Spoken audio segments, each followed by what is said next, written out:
So this is the story of some of the most unexpected and useful advice I've ever got in my life. Now before I go into the story, just a quick disclaimer. I'm not a financial advisor, I'm not a lawyer, I live in Canada. This information may or may not apply to you. Always seek a professional's advice before making any significant financial decisions or anything like what I'm going to talk about.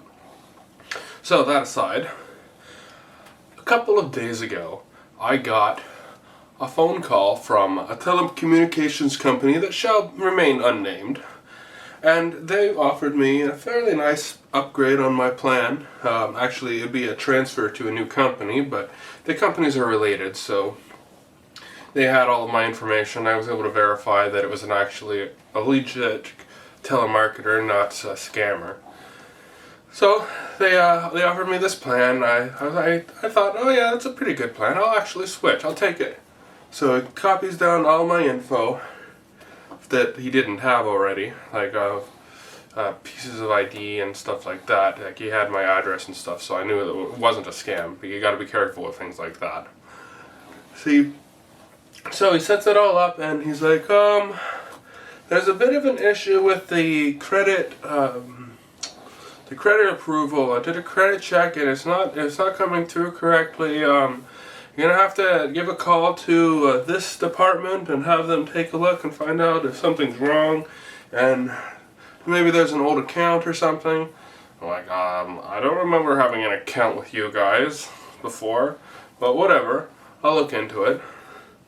So I called that other department.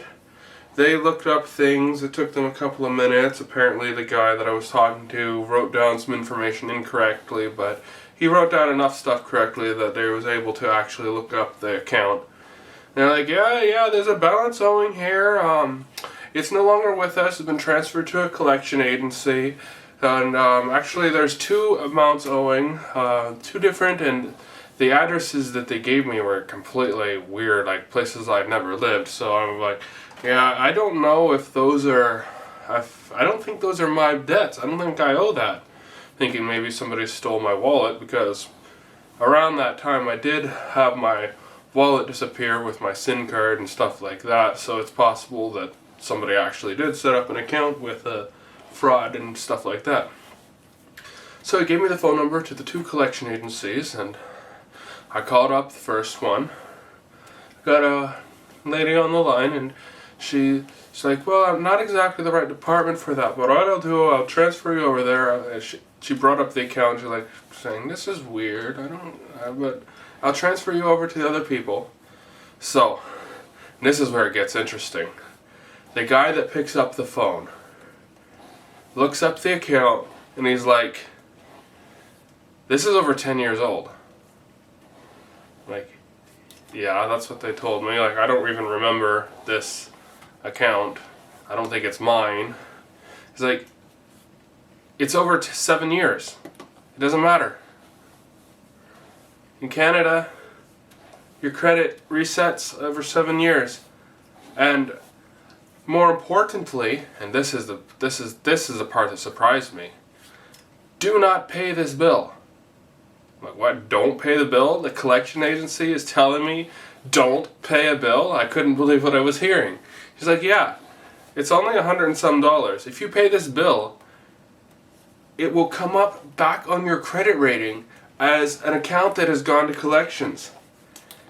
It's already been removed from your credit rating. It's not affecting your credit history or anything like that.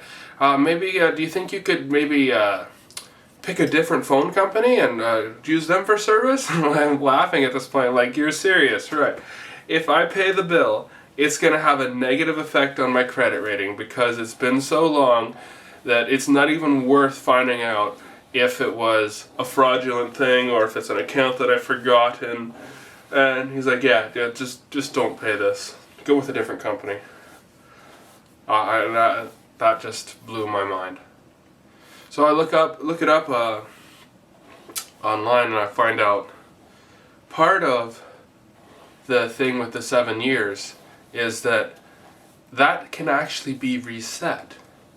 If you acknowledge to a collection agency that the bill that they're coming after you for is actually your debt, and that you're willing to make a payment, you try to get payment arrangements, you make a promise to pay or whatever like that, they then have recourse to come and sue you if you then don't pay the bill.